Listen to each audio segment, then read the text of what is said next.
मंगलम गरुड़ध्वज मंगलम पुंडरीकाक्ष मंगलायतनो हरि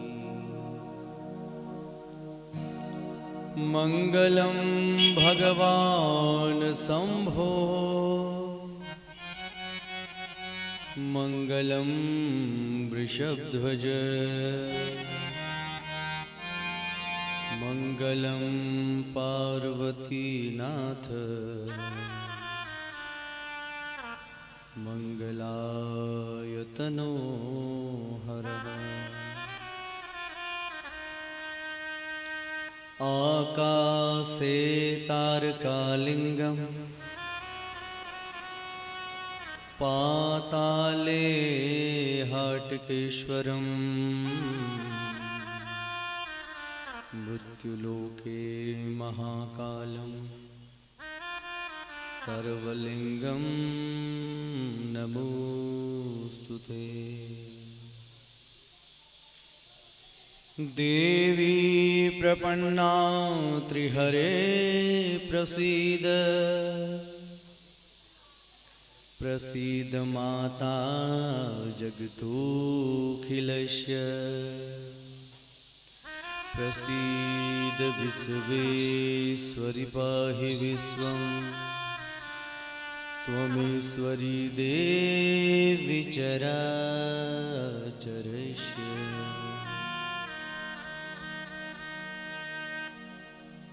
तीक्ष्णदृष्टमहाकाय कल्पान्तदहनोपहं भैरवाय नमस्तुभ्यं आज्ञां दातुं महर्षिः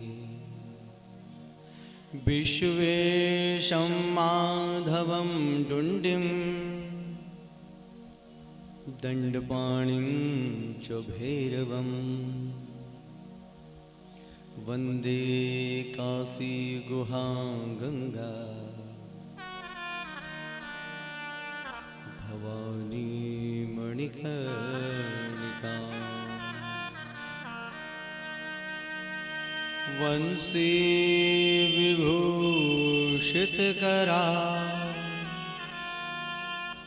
नवनीरदाभा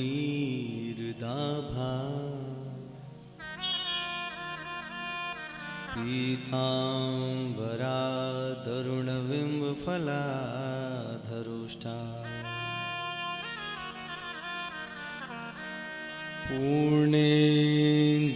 पूर्णेन्दुसुन्दरमुखा दरविन्दनेत्रा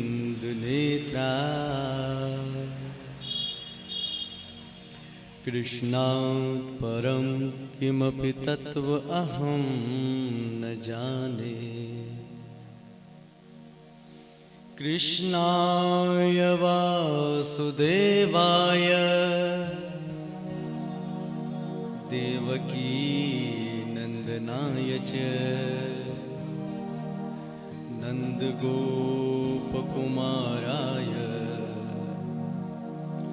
गोविन्दाय नमो नमः।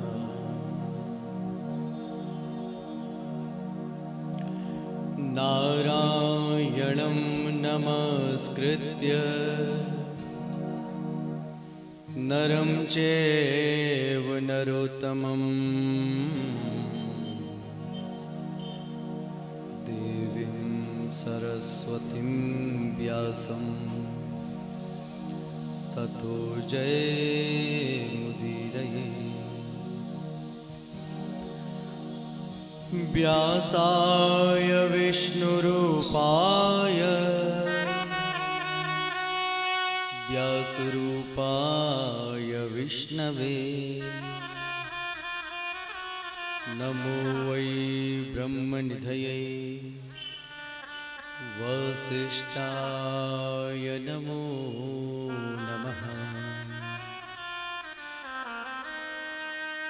नमो दिव्यै महादिव्यै शिवायै सततं नमः।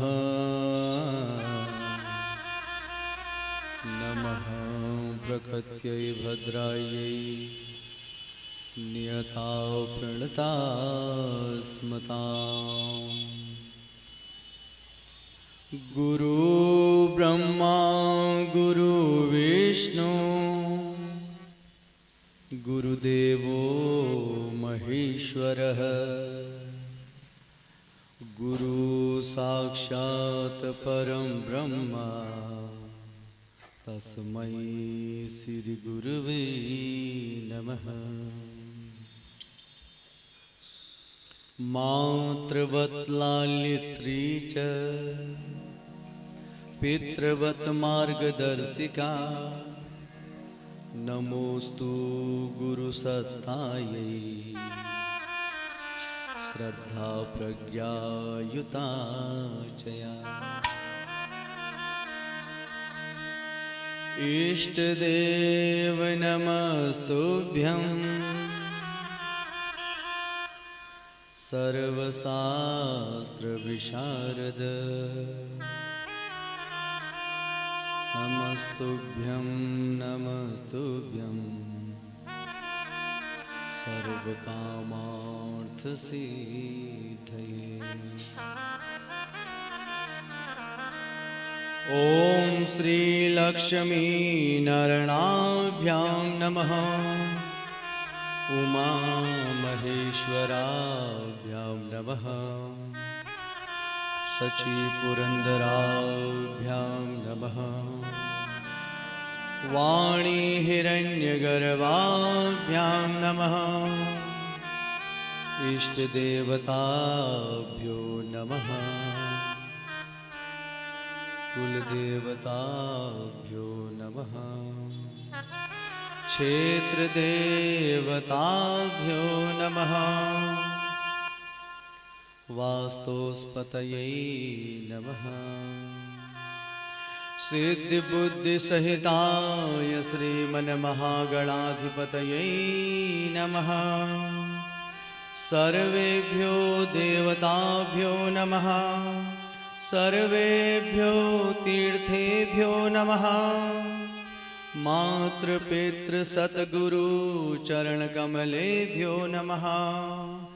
व्यासाय सुताय सौनकादिभ्यो नमो नमः। बोलिएगा आनंद कंद भगवान की।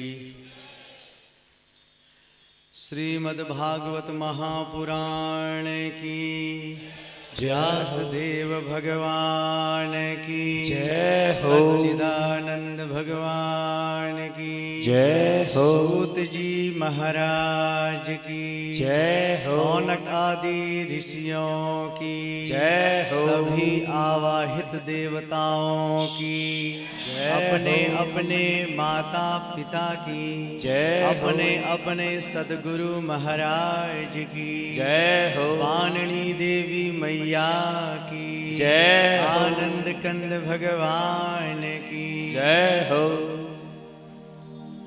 परमपिता परमेश्वर की असीम कृपा और आप सभी तीर्थ यात्रियों के दिव्य और अपूर्व सहयोग से आज परम पवित्र इस दिव्य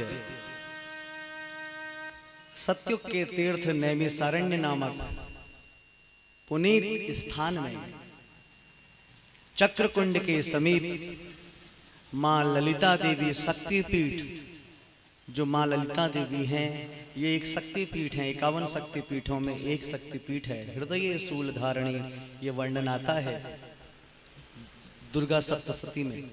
हृदय इस स्थान पर गिरा था सती का, ऐसा वर्णन आता है।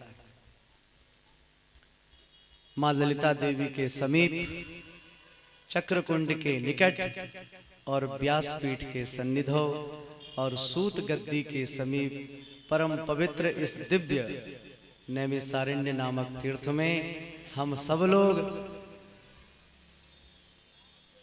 कथा श्रवण का आनंद लेते हुए अपने मानव जीवन को सार्थक कर रहे हैं। और क्रम को आगे बढ़ाते हुए कल से हमारी कथा का शुभारंभ हुआ, जिसमें महात्म्य वर्णन में गोकर्णोपाख्यान की कथा हम और आप श्रवण कर रहे थे, जिसमें सनत कुमार नारद जी महाराज को कथा श्रवण करा रहे हैं सप्ताह ज्ञान विधि कि नारद जी के मन में एक कष्ट है। क्या कष्ट है कि नारद जी एक परम संत हैं और संत दूसरों का दुख देख नहीं सकता, और अगर देख ले तो मन में भाव उत्पन्न होता है कि कैसे इसका दुख दूर हो, इसके दुख को दूर करने के लिए मैं क्या उपाय करूं। और भक्ति देवी की कष्ट की निवृत्ति के लिए ही आज सनत कुमार नारद जी को कथा श्रवण करा रहे हैं। और कथा श्रवण कराते हुए प्रसंग आता है कि जो कोई ज्ञानी व्यक्ति भागवत कथा सुने मुक्ति पाले, कोई आश्चर्य नहीं। विद्वान व्यक्ति कथा श्रवण करे मोक्ष प्राप्त कर ले, कोई आश्चर्य नहीं। लेकिन कोई पापी व्यक्ति भी कथा सुने, क्या उसकी मुक्ति संभव है? तो सनत कुमार यहाँ पर बड़ा सुंदर आख्यान देते हैं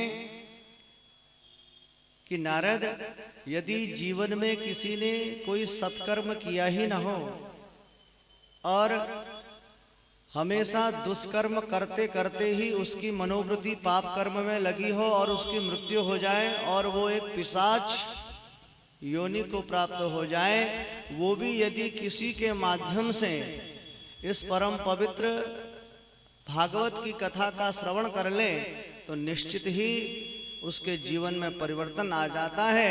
इसी कथा को क्रम में आगे बढ़ाते हुए गोकर्णोपाख्यान की कथा श्रवण कराई, जिसमें धुंधुली और आत्मदेव की कथा कल हमने श्रवण करी कि जिस कारण आत्मदेव के यहाँ दो बालक हुए हैं, गोकर्ण और धुंधकारी।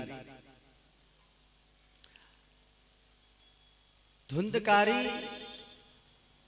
को संस्कार नहीं दिए गए, जिस कारण धुंधकारी महाखल हो गया, दुष्ट प्रवृत्ति का, और गोकर्ण पंडितो महाज्ञानी।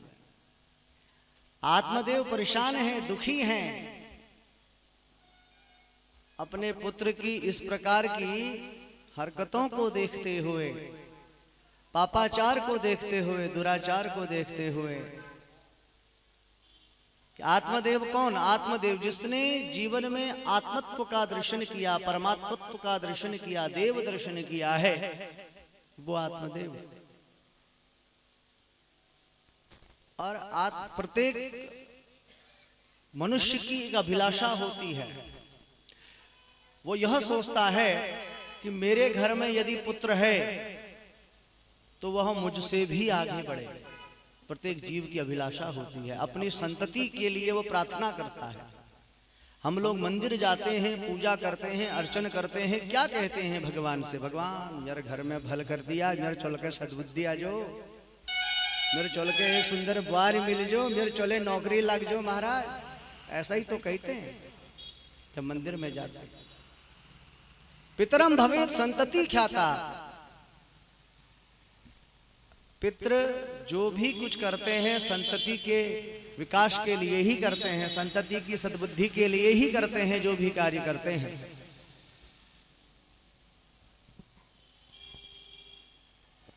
आत्मदेव के यहाँ जो यह धुंधकारी हुआ, ये बहुत खल हो गया, दुष्ट हो गया, जिस कारण आत्मदेव ने सोचा था मेरा पुत्र मेरे से ज्यादा विद्वान बने, विद्यावान बने, लेकिन ठीक इसके विपरीत हो गया, जिस कारण आत्मदेव दुखी हैं और एक वन में गए हैं और वहां रो रहे हैं।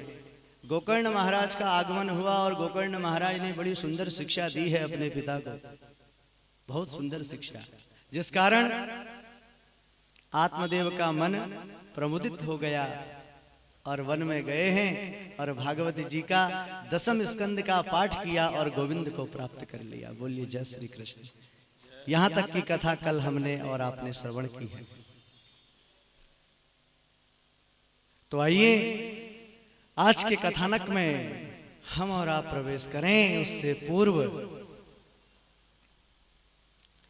अपने मन, कर्म और वाणी में पवित्रता लाने के लिए थोड़ा सा हरि नाम संकीर्तन जो बहुत आवश्यक है।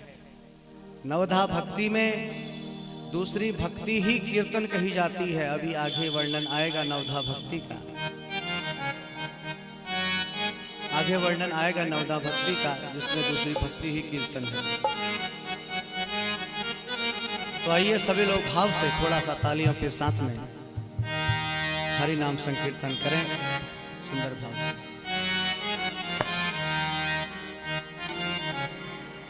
अच्युतम केशवम राम नारायणम कृष्ण दामोदरम वासुदेवम हरिम। अच्युतम केशवम राम नारायणम कृष्ण दामोदरम वासुदेवम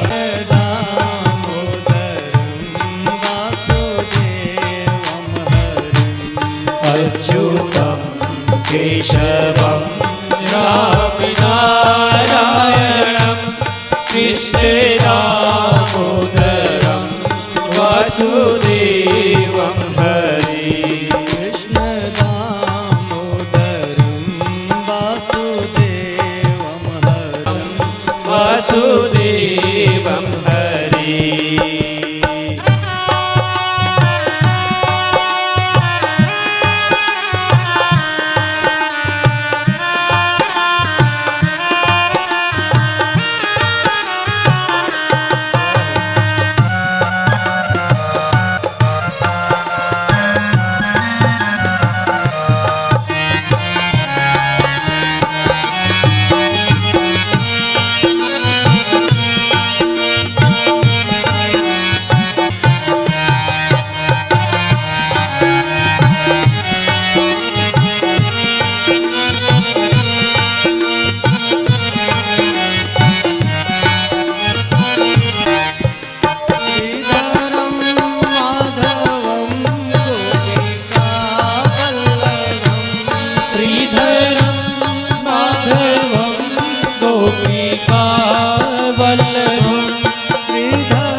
दामोदरम वासुदेवम हरि कृष्ण दामोदरम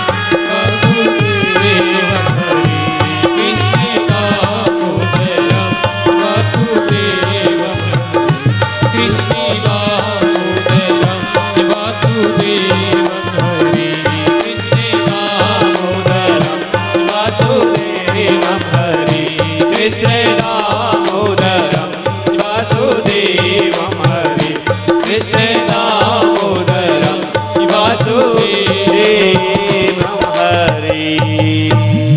बोलिए आनंद कंद भगवान की जय हो। इस परम पवित्र तीर्थ में नैमिषारण्य नामक तीर्थ में 88,000 सौनक आदि ऋषि परम पूज्य व्यास जी के जो शिष्य हैं श्री सूत जी महाराज के मुखारविंद से परम अमृतमय भागवत कथा का रसास्वादन कर रहे हैं। और रसास्वादन करते हुए सूत जी भी सौनक ऋषियों को गोकर्णोपाख्यान की कथा श्रवण कराते हैं। और कथा श्रवण कराते हुए कहते हैं कि सनत कुमार नारद जी को संबोधित करते हुए, नारद जी बैठे हैं और नारद जी के साथ में भक्ति देवी अपने दोनों पुत्रों के साथ ज्ञान और वैराग्य के साथ में बैठी हुई है। किसी को दिखाई नहीं दे रही है, लेकिन कथा श्रवण कर रही है। सनत कुमार कथा बाँच रहे हैं और बाँचते हुए गोकर्णोपाख्यान में जब आत्मदेव की मुक्ति हो गई तो अब घर में केवल धुंधकारी और धुंधुली का साम्राज्य। अब एक का नाम धुंधुली है, एक का नाम धुंधकारी है। अब दोनों जब मिल जावे तो महाराज फिर तो अब क्या कहने, एक धुंधकारी छो एक धुंधुली छो, दो मिल गई खूब धुंध मचा महाराज। और ये बात खूब धुंध।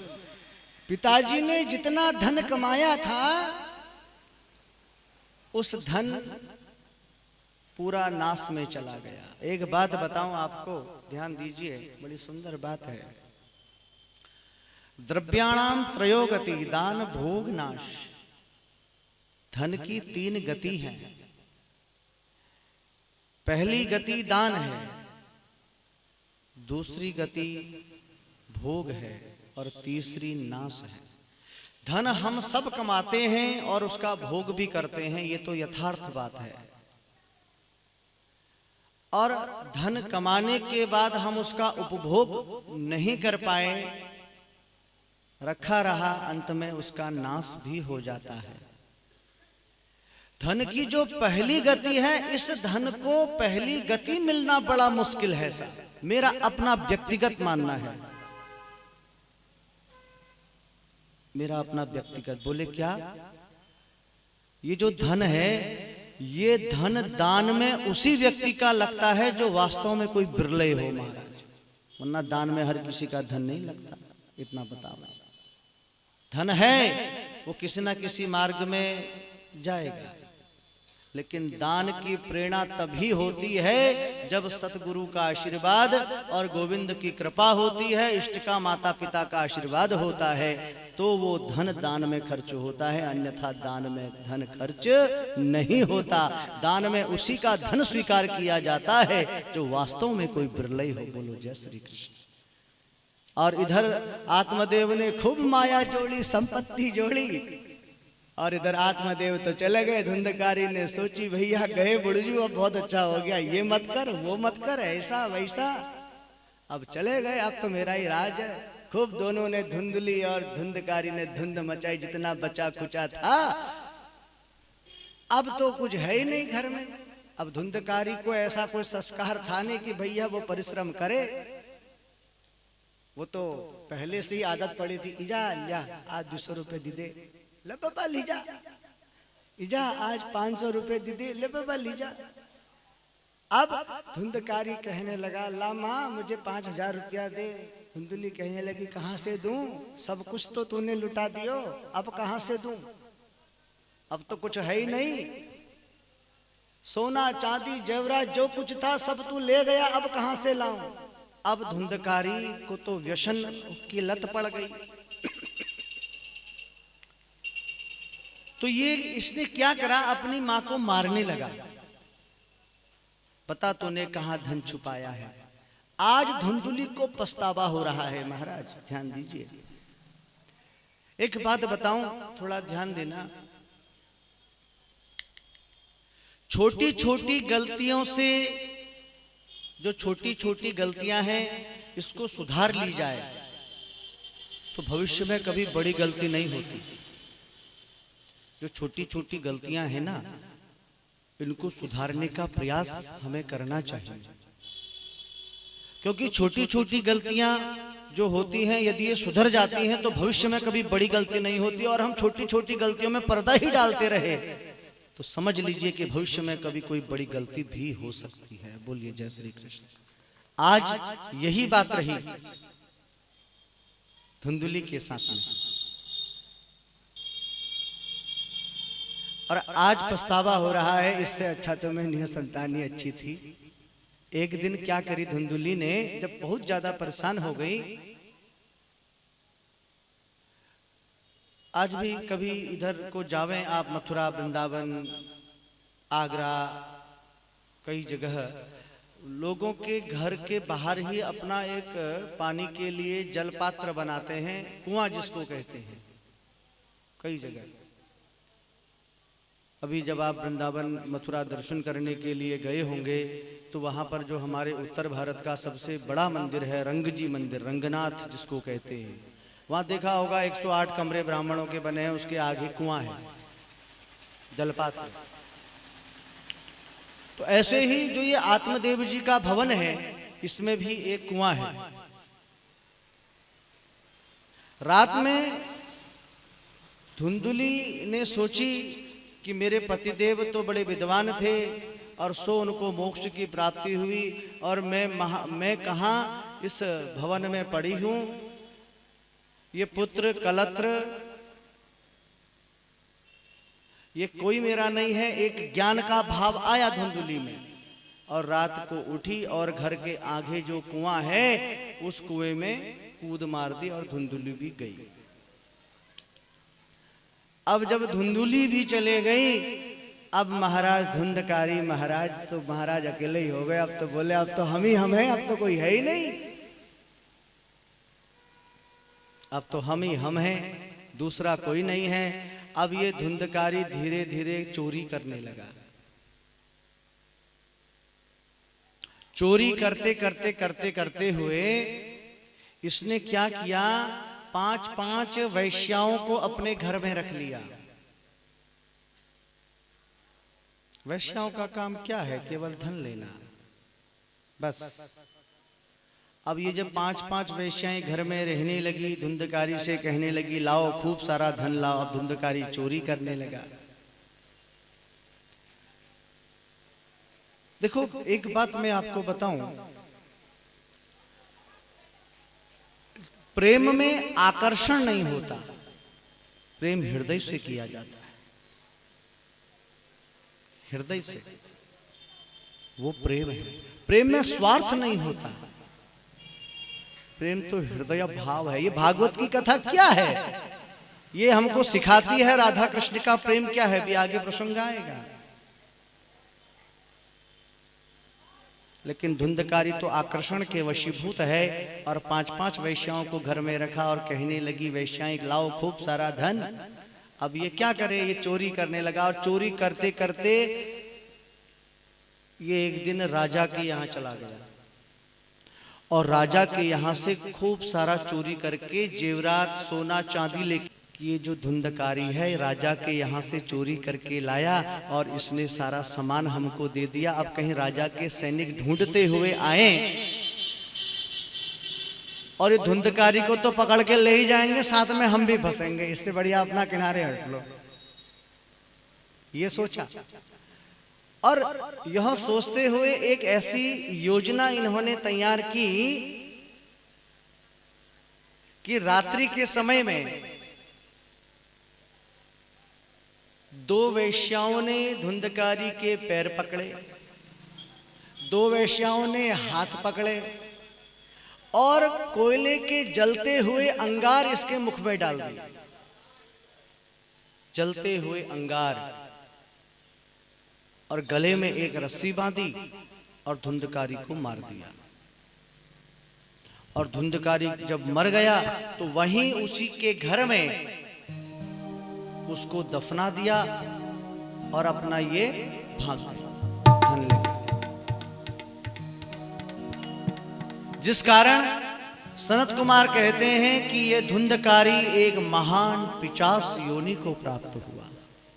जीवन में कभी कोई सत्कर्म तो इसने किया नहीं, और मृत्यु के समय भी जब इसकी मृत्यु हुई तो 5-5 वैश्याओं के द्वारा इसकी मृत्यु हुई। और ये महान पिशाच योनि को प्राप्त हुआ। पूरा घर खाली पड़ा हुआ है, घर में कोई नहीं है, केवल ये पिशाच घूमता रहता, कभी इधर कभी उधर। पिशाच का कोई शरीर तो होता नहीं, घूमता रहता है। गोकर्ण महाराज तीर्थ यात्रा पर हैं। सनत कुमार नारद जी से कहते हैं कि नारद, समय व्यतीत हुआ, गोकर्ण महाराज का आगमन हुआ है उस गांव में जहां पर आत्मदेव जी का घर है और जहां धुंधकारी एक पिशाच योनि में है। और गोकर्ण महाराज घर पहुंचे और पहुंचते पहुंचते इनको रात्रि हो गई। और जब रात्रि हो गई तो इन्होंने अपने मन में विचार किया, गोकर्ण महाराज ने, कि रात हो गई है, सभी लोग यहाँ ग्रामवासी सो रहे होंगे, इस समय इनको क्या उठाऊं, और अगर पता चलेगा इनको कि मैं आया हूं तो सब मेरे स्वागत में लग जाएंगे। इससे अच्छा मैं यहीं पर अपने घर के बरामदे में बैठ करके थोड़ा माला का जाप करता हूं। और भागवत जी में वर्णन आता है कि यानिसाम सर्वभूतानां पश्याम जागृति संयमी। या निशाम सर्वभूतानाम, निशा माने रात्रि, जिस समय सब लोग सोते हैं और उस समय संयमी पुरुष भगवान का भजन करते हैं। बोलो जय श्री कृष्ण। गोकर्ण महाराज तो परम संत हैं। या निशाम सर्वभूतानाम तस्याम जागृति संयमी। जिस समय सारी दुनिया सोती है उस समय संयमी पुरुष भगवान का भजन करते हैं। रात्रि का समय है और गोकर्ण महाराज भजन में लगे हैं माला की जाप। सोचा प्रातः काल होगी तो उस समय सभी लोग आएंगे, उनके साथ चर्चा प्रतिचर्चा होगी, नमस्कार पुरस्कार होगी। तो जब माला लेकर के यह बैठे तो इनके सामने अनेक अनेक प्रकार की आवाजें आनी शुरू हो गई। कभी हाथी की आवाज आए, कभी भालू की आवाज आए, कभी बाघ की आवाज आए, कभी शेर की आवाज आए, भयभीत कराने वाली आवाज। लेकिन जो संत होता है, जिस पर भगवत कृपा होती है महाराज, वो किसी से डरता नहीं है, चाहे कोई कितनी आवाज निकाले। अनेक अनेक प्रकार की छाया सामने आने लगी, कभी हाथी की छाया, कभी शेर की छाया। गोकर्ण महाराज के पास तपोबल तो था ही था। उन्होंने अपने हाथ में जल लिया और जल लेकर के तुरंत उस छाया पर जल छोड़ा। अरे भाई कौन हो तुम, इस प्रकार की भयानक आवाज निकालते हुए भयभीत करने का प्रयास क्यों कर रहे हो? तो वो छाया से उस समय आवाज आती है। बड़ी सुंदर बात, वो छाया से आवाज आती है कि अहम भ्राता त्वदीयोऽस्मि धुंधकारीति नामतः स्वकीयेनैव दोषेण ब्रह्मनासितं मया। छाया से आवाज आई कि अहम भ्राता त्वदीयोऽस्मि। अरे भाई मैं तुम्हारा भाई हूं। धुंधकारीति नामतः, मेरा नाम धुंधकारी है। स्वकीयेनैव दोषेण, अपने ही द्वारा किए हुए कर्मों की सजा भुगत रहा हूं मैं। कितनी सुंदर बात कही। स्वकीय नैव दोषेण ब्रह्म नाशितम मया, अपने ही द्वारा किए हुए कर्म का प्रतिफल भोग रहा हूं। और आप जैसा भाई परम तपस्वी जिसका भाई हो और उसका भाई इस प्रकार से पिशाच योनि में रहे, ये कैसे संभव है? भैया मेरी मुक्ति का कोई उपाय करिए। गोकर्ण महाराज कहने लगे, अरे हाँ, मैंने तुम्हारी मृत्यु का समाचार तो तीर्थ में ही श्रवण कर लिया, लेकिन मैंने तुम्हारे प्रति वहां पिंडदान तो कर दिया था।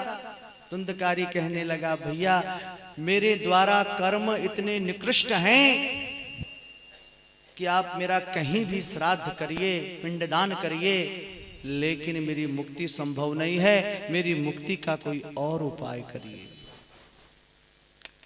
तो गोकर्ण महाराज ने सोची, अच्छी बात है, प्रातः काल होने दो, चर्चा प्रतिचर्चा में इस विषय को रखेंगे। प्रातः काल हुई और उस समय सभी लोग ग्रामवासी गोकर्ण महाराज का दर्शन करने को आए, संत महात्मा भी आए, लेकिन गोकर्ण महाराज ने जो अपनी प्रश्न पूछा उसका उत्तर नहीं मिल पाया। और अंत में भागवत जी में वर्णन आता है कि सनत कुमार कहते हैं कि गोकर्ण महाराज ने अपने तपोबल से सूर्य की गति को रोका। सूर्य और सूर्य जी से पूछा अपने भ्राता की मुक्ति का उपाय कि हे भुवन भास्कर सूर्य देवता, केवल इतना बताओ कि यो महाप्रेत जो है, महाप्रेत पिशाच, इसकी मुक्ति कैसे होती है। तो उस समय सूर्य देवता ने आदेश दिया गोकर्ण महाराज को कि हे गोकर्ण, अपने भाई धुंधकारी की मुक्ति चाहते हो तो श्रीमद् भागवतान मुक्ति सप्ताह वाचनम कुरु। कितनी सुंदर बात। श्रीमद् भागवतान मुक्ति सप्ताह वाचनम कुरु। अपने भाई की मुक्ति चाहते हो तो तुम श्रीमद् भागवत कथा का वाचन करो। धुंधकारी के निमित्त भागवत की कथा करोगे तो निश्चित इसकी मुक्ति हो जाएगी। और सूर्यदेव चले गए और इधर गोकर्ण महाराज ने बड़े सुंदर भाव से एक व्यास मंच बनाया और जो सभी लोग गोकर्ण महाराज के साथ थे उन्होंने गोकर्ण महाराज का साथ दिया और बड़ा सुंदर एक व्यास मंच बनाया। चौकी सजाई, भागवत जी को विराजमान किया, एक सुंदर पंडाल सजाया और वहीं पर एक बांस का बगीचा था। बांस होता है ना, हरा हरा बांस का, और वहीं पर एक बगीचा बांस का। गोकर्ण महाराज स्वयं व्यासपीठ में विराजमान हुए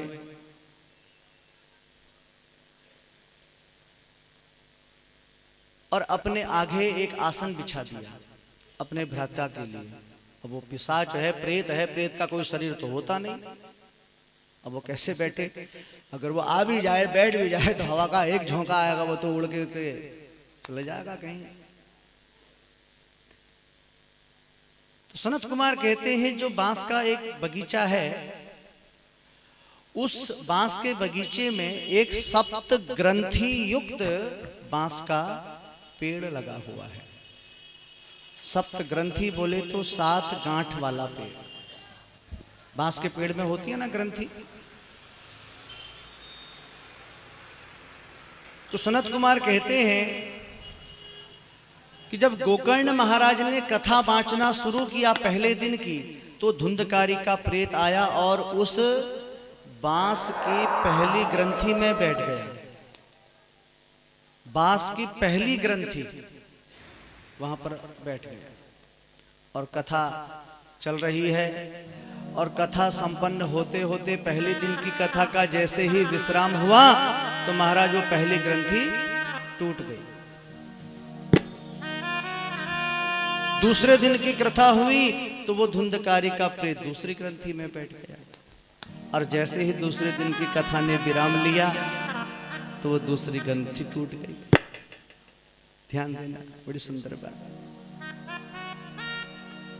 ऐसे ही 5वें 6ठे दिन की कथा ने जब विराम लिया तो वो 5वीं 6ठी ग्रंथि टूट गई, 7वीं ग्रंथि में बैठ गया और 7वें दिन की कथा ने जैसे ही विराम लिया तो वो 7वीं ग्रंथि टूट गई और उस ग्रंथि में से जो धुंधकारी का प्रेत है वो एक बहुत सुंदर भगवान का दिव्य पार्षद बन करके उसमें से प्रकट हुआ। बोलिए आनंद कंद भगवान की। सुंदर वस्त्र, मुखमंडल में अद्भुत तेज और सुंदर वस्त्र, माला है कंठ में। धुंधकारी का जो पहले वास्तविक स्वरूप था वो भी नहीं है, अब तो उसका स्वरूप ही बदल गया और ऐसा सुंदर प्रतिबिंब, ऐसा सुंदर वह दिखाई दे रहा है। और भगवान के पार्षद आ रहे हैं बैकुंठ से विमान लेकर के महाराज। और पार्षद कैसे हैं? पीतांबरधारी। और बैकुंठ से विमान उतरा और उसमें भगवान के 2 पार्षद। और गोकर्ण महाराज ने जब देखा, बोले महाराज आज कथा विराम ली गई है और ये भगवान के पार्षद यहां क्या करने आए? पूछा। भगवान के पार्षदों ने कहा कि गोकर्ण महाराज हम आपके भ्राता धुंधकारी को बैकुंठ ले जाने आए हैं। बोले क्यों? बोले क्योंकि इसने भागवत की कथा सुनी है। गोकर्ण महाराज ने बड़ी सुंदर बात कही। बोले क्या? बोले अत्रैव बहव सन्ति श्रोतारो मम निर्मलः। केवल इसी ने भागवत थोड़ी है, अत्रैव बहवः सन्ति श्रोतारो मम निर्मलः। यहाँ पर तो अत्रैव बहव बहुत लोग बैठे हैं कथा सुनने के लिए, सबके लिए भी मान आना चाहिए। बोले नहीं, ऐसा नहीं है। बोले क्यों? बोले धुंधकारी, देखिए भागवत की कथा सुनने से भागवत की कथा के फल में भेद है। श्रोता 3 प्रकार के होते हैं, थोड़ा ध्यान दीजिएगा, बड़ी सुंदर बात है। श्रोता 3 प्रकार के। बोले कौन कौन से होते हैं? एक होता है श्रोता। श्रोता बोले तो श्रोता क्या करता है? सुपारी को जो काटता है उसका ध्यान हमेशा इसी में रहेगा 4 घंटे। पंडाल टेढ़ा था, अभी तक चाय नहीं आई, यहाँ पर ऐसा हो रहा है, वो वैसा हो रहा है, वो ये उसके 4 घंटे इसी में व्यतीत होंगे, जो हमेशा काट की ही समूह करेगा, हमेशा काट। वो श्रोता, पहली श्रेणी का श्रोता। श्रोता यहाँ पर ऐसा हो रहा है, यहाँ पर ये व्यवस्था नहीं है, यहाँ पर वो नहीं है, यहाँ पर ये नहीं है, उसका हमेशा 4 घंटे इसी में व्यतीत होंगे। दूसरे श्रेणी के होते हैं सोता, जिसको कहीं नींद नहीं आएगी, वो कथा में सोएगा। सुंदर, ये तो बड़ी नींद है ना, कथा 4 घंटे।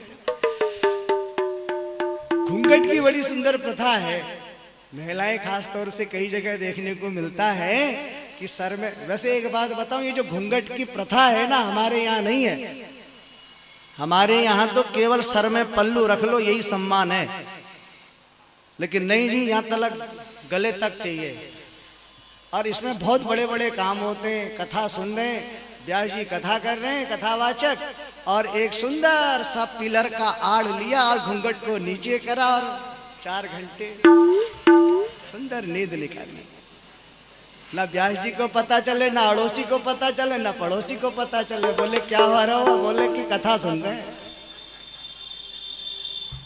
दूसरी श्रेणी के सोता, पहली के श्रोता, दूसरी के सोता, और जो तीसरी श्रेणी के होते हैं वो होते हैं श्रोता। और भगवान तो सच्चे श्रोता को ही प्राप्त होते हैं, सोता और श्रोता को प्राप्त नहीं होते। बोलो जय श्री कृष्ण। श्री कृष्ण।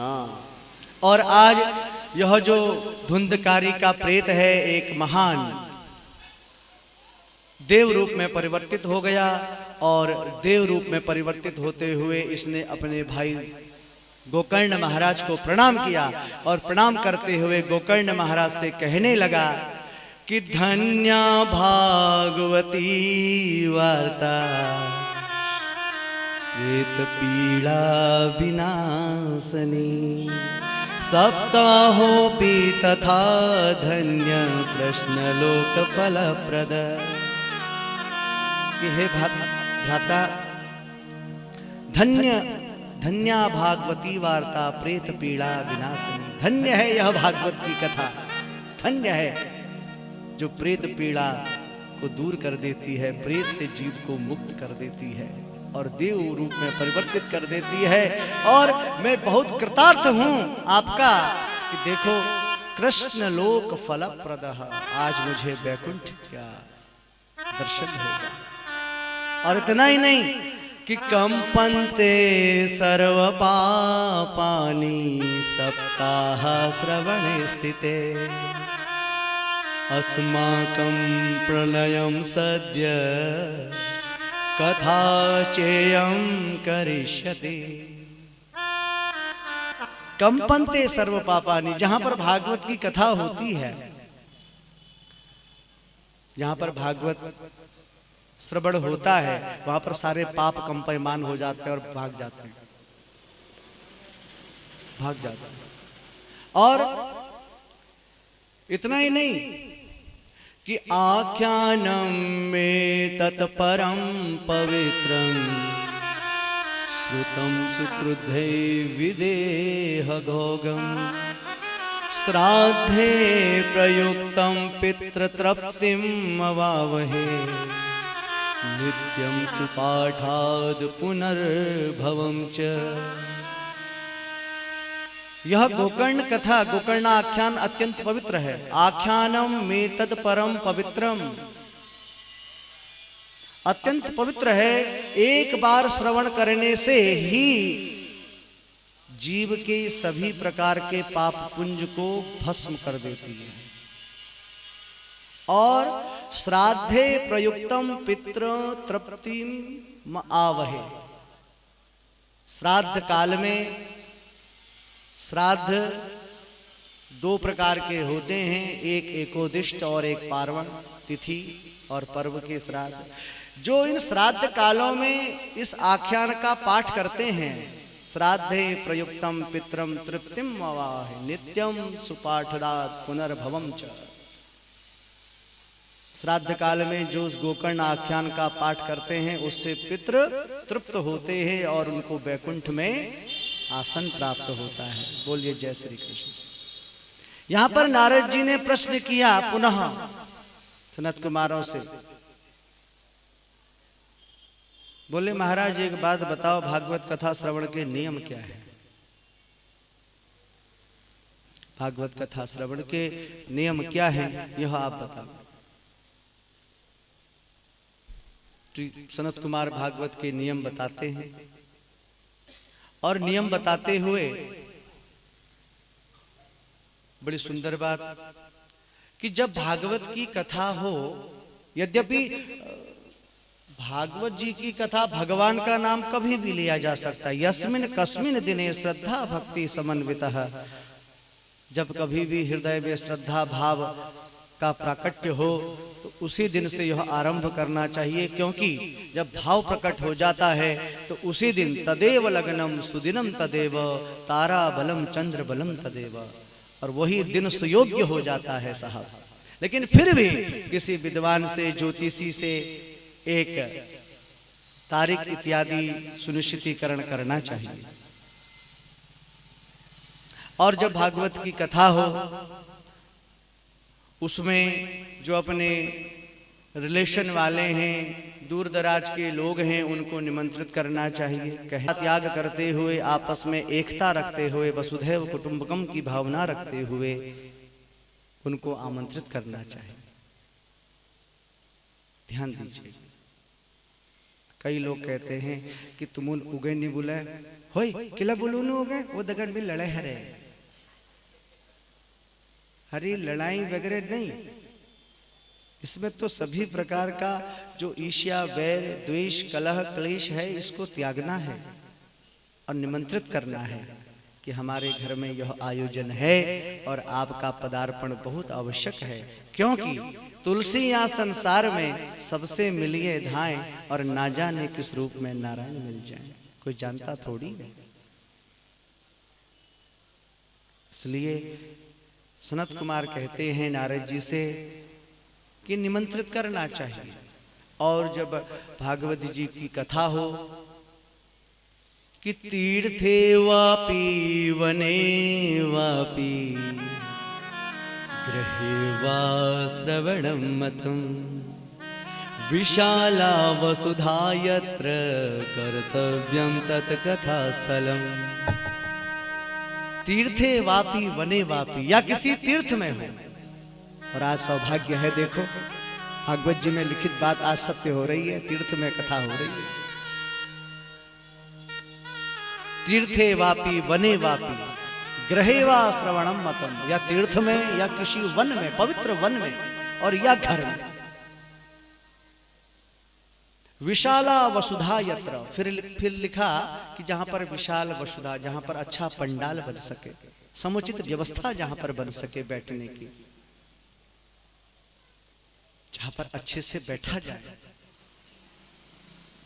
सुकृत भाव से बैठा जाए। कल थोड़ा सा बैठने में दिक्कत हुई थी, बोले क्यों? बोले ठंडा लग रहा है। आज भगवान की कृपा हुई, ठाकुर जी की, बोले उन्होंने गद्दे भिजवा दिए, बोले मेरे भक्तों को ठंड लग रही है। ये कृष्ण की कृपा। कृपा तो सब वहीं से आती है, जब उसका आदेश हो जाता है ना, तो वो अपने आप सब व्यवस्था बन जाती है।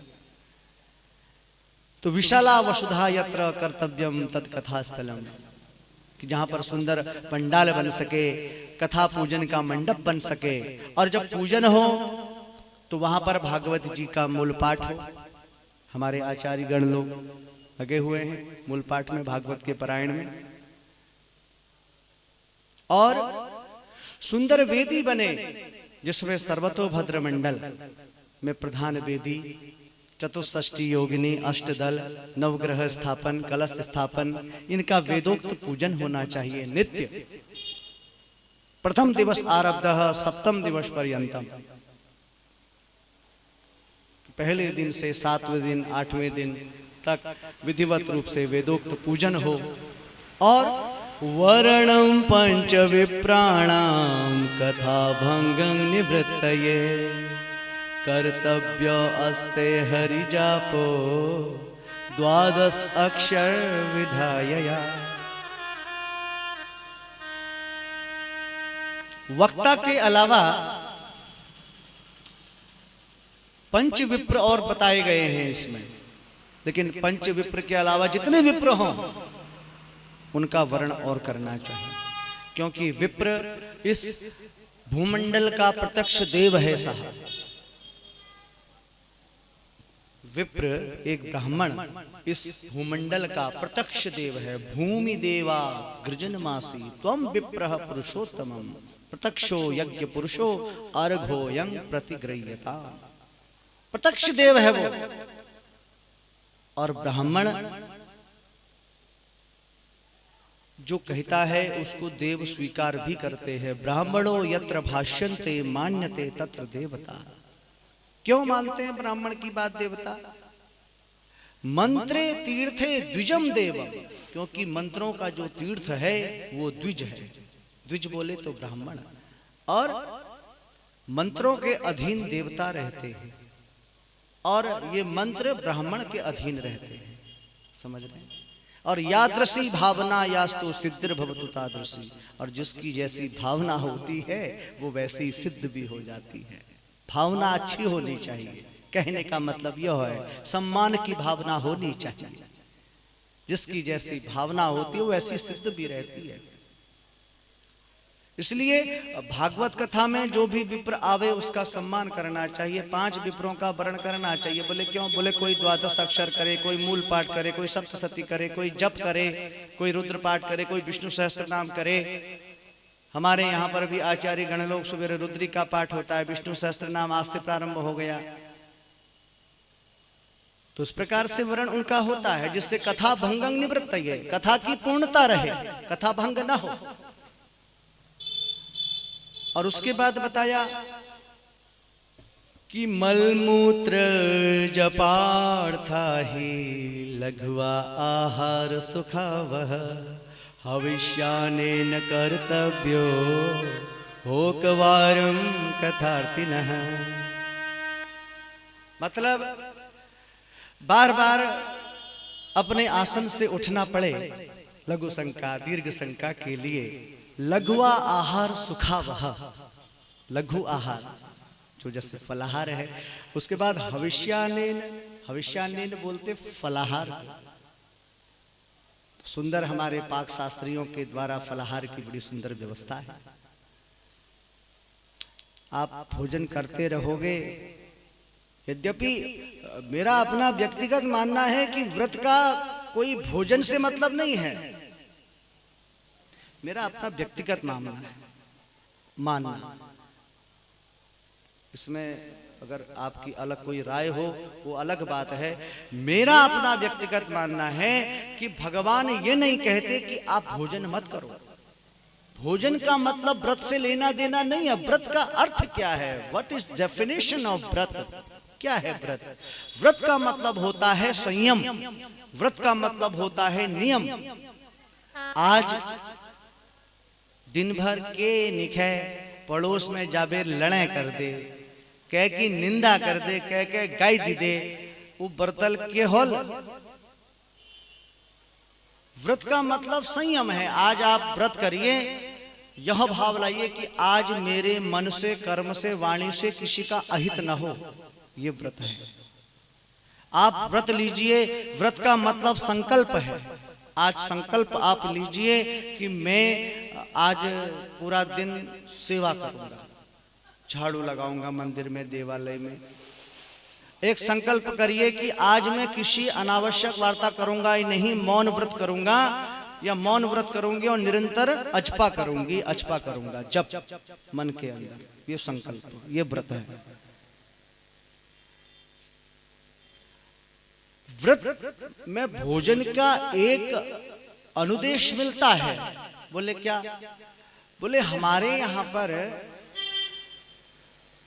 पूजा करने से पूर्व भोजन इसलिए नहीं किया जाता कि यदि हम भोजन कर लेते हैं, हमारा शास्त्र कहता है कि यावत कर्म समाप्तिश्च तावत स्थिरो भवः। जब तक कर्म की पूर्णता नहीं होती, कर्म संपन्न नहीं होता, तब तक आप अपने आसन में बैठे रहो। आप बार बार भोजन करोगे। अब 4-5 घंटे की कथा है, कभी लघु शंका सताएगी, कभी दीर्घ शंका सताएगी। कुछ खाया ही जो नहीं है तो फिर बैठे रहोगे आराम से, ना शंका सताएगी ना नींद सताएगी, कुछ नहीं, बैठे रहोगे। इसलिए भोजन का त्याग बताया। मेरे अनुसार, मैं अपनी बात बता रहा हूं जो मैंने समझा। इसलिए इसमें बताया कि लघुआ आहार सुखावह, फलाहार लेना चाहिए। और वैसे तो भागवत जी में इतना तक लिखा है कि उपोष्य सप्तरात्रं वै शक्ति श्रेष्णु यावत्वदा घृतपानं पयःपानं कृत्वा वै शृणुयात् सुखम। ये भी लिखा है। बोले क्या?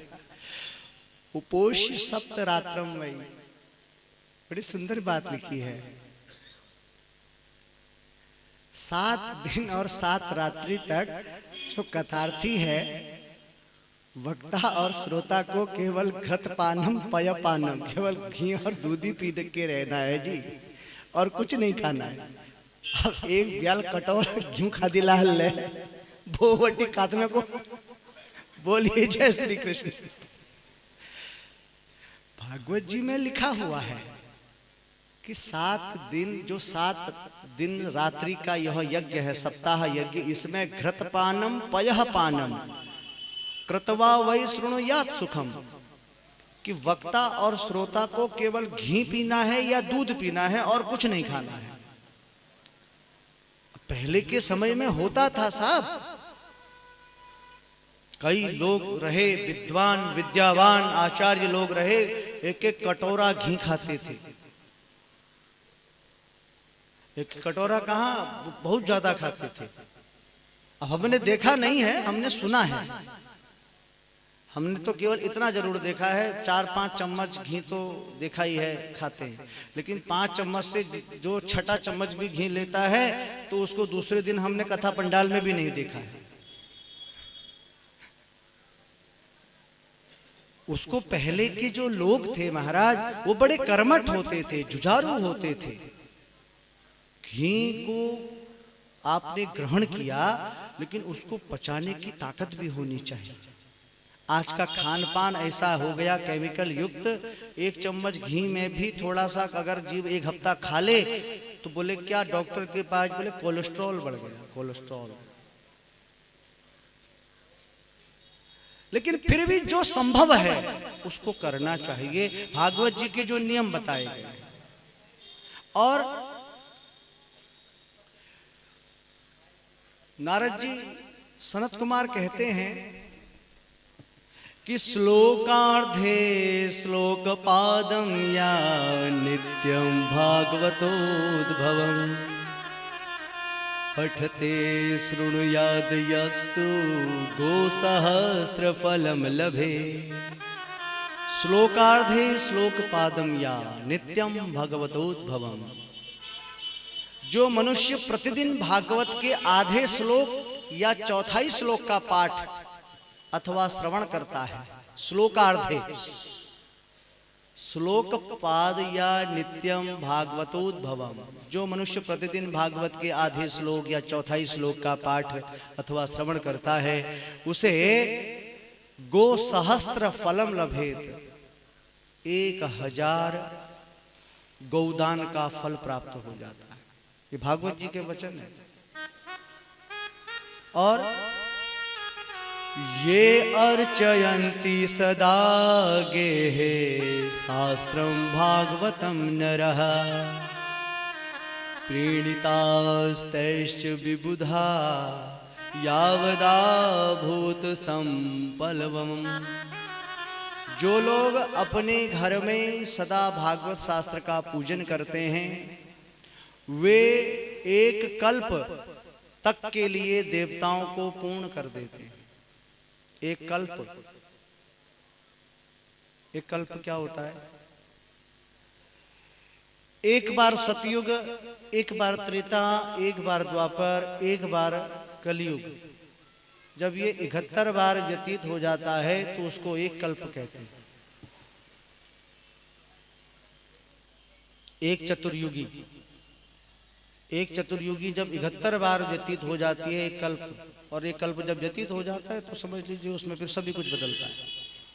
और इस समय जो कलयुग चल रहा है, कौन सा कलयुग चल रहा है? अष्टाविंशति तमे, 28वां कलयुग चल रहा है। इससे पहले 28वां द्वापर चला गया, 28वां त्रेता भी चला गया, 28वां सतयुग भी चला गया,